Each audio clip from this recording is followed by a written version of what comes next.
Hey, what is going on, Frag Fam? I hope you guys are all doing well today. Elliot here, and welcome back to the Fragrance Well. For today's video, we're talking about 10 out of 10 fragrances. I haven't done a video like this in a while, so I figured it was time for an update. Also, kind of looked at what I got on the list for today's video. Most of these are newer acquisitions to the collection since I last did a 10 out of 10 fragrance video. Let me point out a couple of stipulations for a 10 out of 10 fragrance as far as what would make the list for me. Sometimes people think a 10 out of 10 automatically means a masterpiece. We like to kind of put those two things together. I did mention, I think in the last video that I saw Justin Copeland kind of give a reason as to why those two things should not be synonymous. Masterpiece doesn't necessarily have to be a 10 out of 10. Also, a masterpiece is like a statement maker in the overall world of perfumery. I actually agree with that sentiment. So therefore, these fragrances here, I don't necessarily think are masterpieces.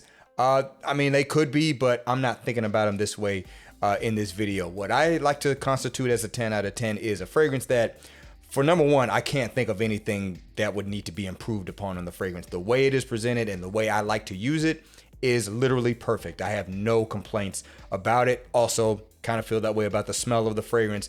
And sometimes it may just kind of have that X factor, that it factor, even something I can't really explain. For whatever reason, the fragrance just speaks to me in a way, it resonates with me in a way that's really hard to put into words. It just gives me kind of a raw emotional reaction to it that I just can't really describe. So that's obviously going to be something that's very, very subjective, which to me, a 10 out of 10 fragrance is subjective to the person because not everybody is going to agree with these fragrances I'm going to talk about in this video. So I just want to make sure that's clear before we go into the list. So with that being said, let's get into the list. But before we do, as always, please remember to like the video, subscribe to the channel if you do like the content, and please hit that bell icon, enable notifications so you can be notified when I upload new videos. And of course, there will be links for these fragrances down in the description below if you want to check them out. Let's get into it.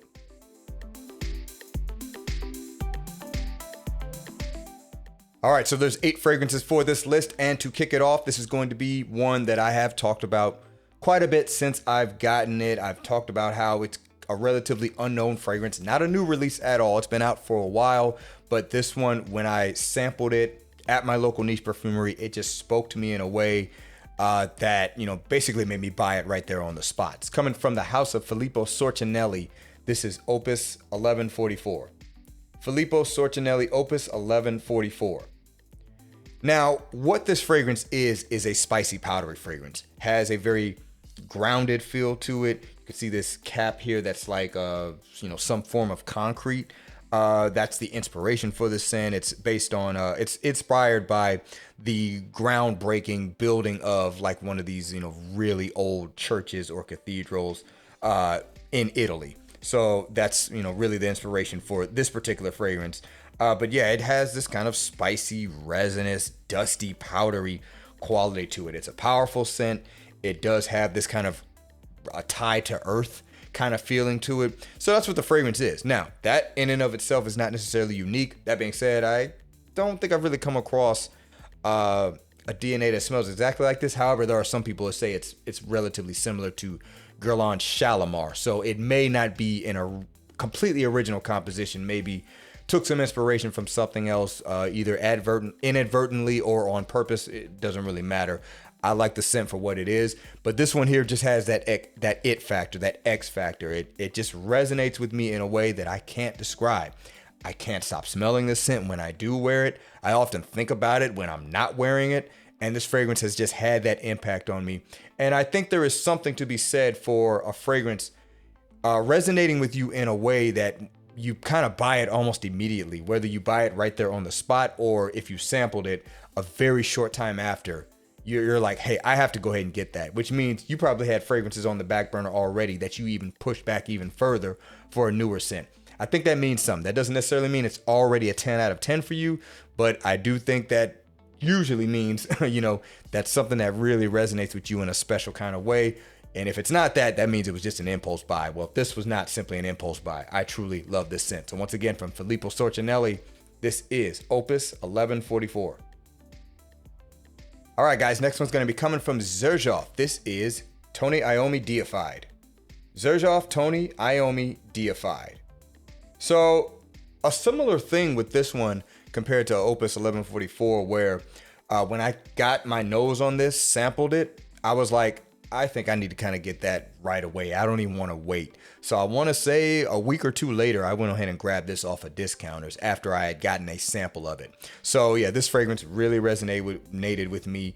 It just spoke to me. It's intoxicating to me. What is this scent, by the way? You could say this is a rose patchouli leather fragrance. That's kind of the heart of what you get from this scent, but there's also some spice with it. There's this slight kind of fruity feel to it. This fragrance is a little bit brash. It's got a little bit of an edge to it, which makes sense because Tony Iommi, legendary metal guitarist with the band Black Sabbath in particular. And you would think if he's going to collaborate with a brand to make a fragrance, it's probably going to have a little bit of an edge to it, as metal often does. So I appreciate that. By the way, just full disclosure, I'm a fan of metal music. So, I guess that kind of speaks to me in a weird way too. I see this fragrance as like a black leather jacket kind of scent where, you're looking like a gentleman, but with a little bit of an edge. You got a little bit of a dangerous look to you, kind of a bad boy look, but doesn't necessarily mean you are a bad boy. But yeah, that's what this fragrance is to me. And for whatever reason, I just adore the scent. I think it is perfect. I actually like it a lot over the Monkey Special. For whatever reason, the Monkey Special did not speak to me, but this one does. So I think this is a great flanker that kind of pulled me into the fragrance line. And maybe I need to revisit Monkey Special. Maybe I jumped to conclusions on that one. All that being said, all the attitude that this fragrance has is along with that great rose patchouli leather combination of the scent, it's a 10 out of 10 for me. So once again, from Xerjoff, this is Tony Iommi Deified. All right, so this next fragrance is another one that is relatively new to the collection. Matter of fact, I think I got it right around the same time as I got the Opus 1144. This one was like a half blind buy, as I've talked about anytime I've talked about with this fragrance, because I had sampled it a long time ago, but I sampled it in passing. I was smelling a lot of fragrances. I just remember thinking, I like that scent. I want to revisit it. So long story short, I eventually just kind of bought it, even though I hadn't smelled it again, and it turned out to be a good choice. That's coming from Fragrance Du Bois, and it is London Spice. Fragrance Du Bois London Spice. Now this fragrance here gives me the gentlemanly vibe, the classy, clean, gentlemanly fragrance that smells of elegance, smells of class, smells of quality, and it's just overall great stuff. I like fragrances like this. I'm always going to have fragrances like this in my collection, but when I say this one here is like a home run, it's just batting 10 out of 10, perfect batting average, hitting it out of the park every time. It just is that for me. It also kind of has that X factor. This fragrance just really resonates with me. So this one here has some lemon-like citrus to it, so it has a fresh quality to it. A really, really nice lavender. I mean, it's herbaceous. It's got a little bit of a spicy edge to it. Really great lavender with this fragrance. Also, think very, very clean woods. This is also kind of this like spearminty kind of thing going on with it. It's a relatively simple scent. I mean, the approach to the style of fragrance is not overly unique, but I just really like the way this one comes together. Also, a really rich cardamom in this scent as well. So it's spicy, it's aromatic, it's woody. Again, nothing overly unique, but just done to perfection in my opinion. I love the way this comes together. I love the wearing experience. And when I think about how I would use this scent, which is typically going to be for work, or maybe, just kind of I'm dressed kind of casual, but not too casual, if that makes sense. Maybe business casual, and I just want to kind of exude that quality with my scent choice. This one here just kind of checks all those boxes for me. So it's a 10 out of 10 fragrance for me. Wouldn't quite call it a masterpiece again, because I don't think it's necessarily the best way that this fragrance form is presented. But when I say it just works for me, it just works for me. So once again, from Fragrance Du Bois, this is London Spice. All right, guys, next one's going to be coming from Mason Francis Kirkjohn. This is Aqua Media Cologne Forte. Mason Francis Kirkjohn, Aqua Media Cologne Forte. All right, real quick before I continue, full disclosure, there's going to be a lot of tea fragrances on this list. This is just the first one. I still remember when I got my nose on this. Let's just be real. A lot of Mason Francis Kirkjohn releases lately have been kind of hit or miss for a lot of people. I like the fact that he's kind of reintroducing or bringing back some of the older stuff. I need to get my nose on those things, but I haven't done so yet. But this one here, out of the newer releases, is by far the best, in my opinion. An amazing lime and matcha tea fragrance with this overall watery, fresh, green, herbaceous quality to it. Loads of musk in the scent. Listen, when you talk about the smell of it, it's perfect in my opinion. If you're talking about a refreshing kind of zen vibe tea fragrance, this one checks those boxes. Great for the warmer weather. If you're just looking for a warmer weather tea fragrance, this one here checks those boxes. Compliment factor is high on this. I get actually really good performance out of this. I know some people say they don't. Well, I can only speak to my experience. Performance for this, particularly with how I would use it, is great. I get at least 8 hours out of it. And this fragrance, in terms of how it makes me feel when I wear it, it's just stunning. Again, it's got that kind of calming zen-like vibe to it, almost spa-like vibe to it. And I think it's just amazing. This one here just knocks it out of the park, in my opinion. And again, easily one of the best releases in terms of recent releases from the house of Mason Francis Kirkjohn. So this one is an easy 10 out of 10 for me. I don't know if I put this on a 10 out of 10 list before. If I do, I apologize for repeating a fragrance, but I mean, it is truly a special scent for me. It even kind of has that X factor where it just makes me feel so great when I smell and wear this fragrance. So once again, from Mason Francis Kirkjohn, this is Aqua Media Cologne Forte. All right, so this next one is also a tea fragrance, but it's not necessarily a fresh tea fragrance, more of a savory, woody tea fragrance, which is often, I think, kind of overlooked sometimes when you talk about tea scents, especially within Fragcom. And let me also just point out something about this house I'm about to talk about, or at least the house for the fragrance I'm about to talk about.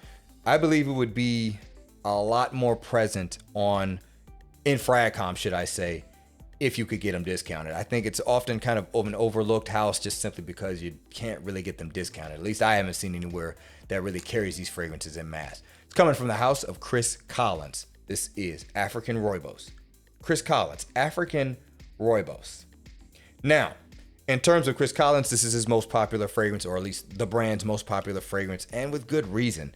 If you get a sample kit, which I did, I got a discovery set from the house, and I went in with an open mind. I had heard about this scent, so I knew it was popular, but this one was the easy winner in terms of the first one I'm going to get. Now, to this day, it's still the only one I have, to be fair, but oh my God, it is amazing. So I already mentioned it's a tea fragrance. This one focuses on Rooibos tea, which has a fruity, woody quality to it. So you wouldn't really quite think of this one as like a calming tea. It's a little bit of a different style of tea. I think it's perfectly captured in this scent. You've got spice to aid in the overall vibe of this scent.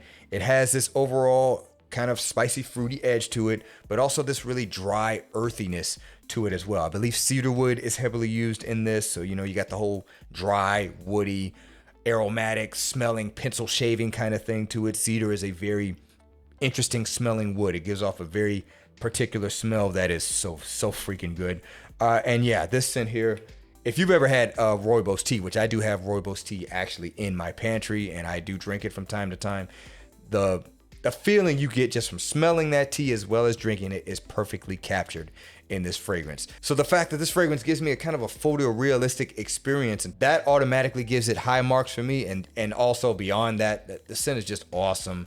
I love smelling it. I love wearing it. It's a powerful fragrance as well. To me, it's perfectly done. 10 out of 10 fragrance. They really knocked it out of the park with this scent in terms of what it is meant to be capturing, as well as just the overall wearing experience. So once again, from Chris Collins, this is African Rooibos.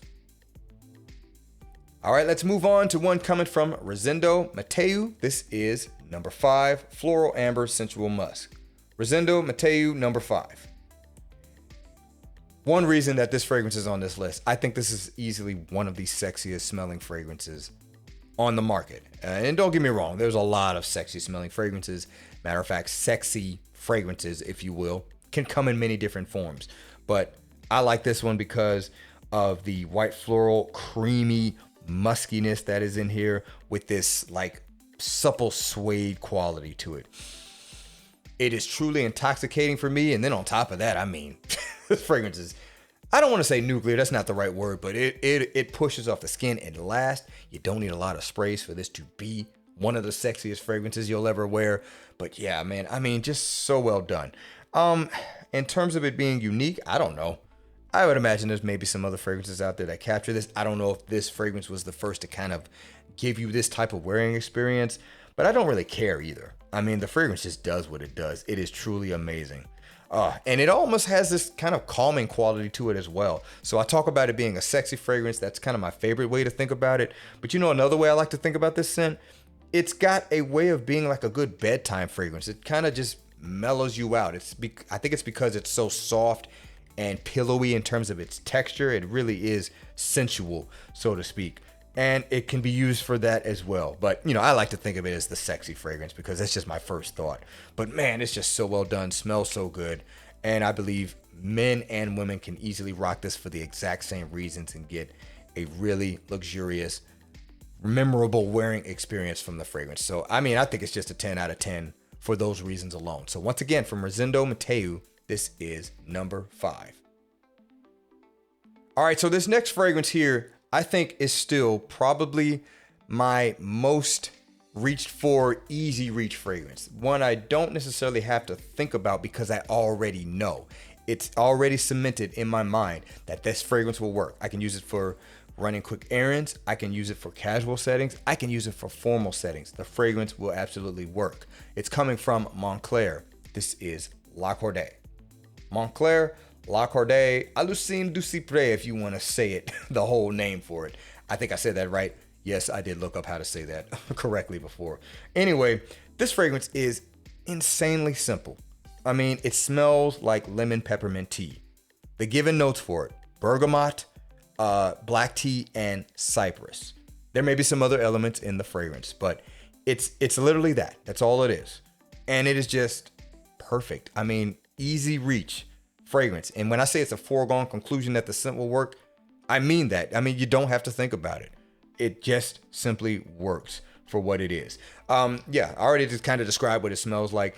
Main thing you're getting from this is cypress. I think the cypress gives it this kind of zen-like calming quality to it, while also giving it kind of this earthy, grounded kind of quality as well. I kind of see cypress as a note that's kind of a distant cousin to eucalyptus, but you know, eucalyptus can kind of be in your face, while the cypress is a little bit more mellowed out and also not quite as herbaceous. But you know, that's just my opinion on it. I need to smell cypress by itself. I don't think I have.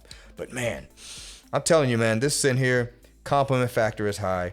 I get great performance out of it. And again, super high usability. And again, it's just ridiculously simple. Get it discounted though, because at retail, it's way too expensive.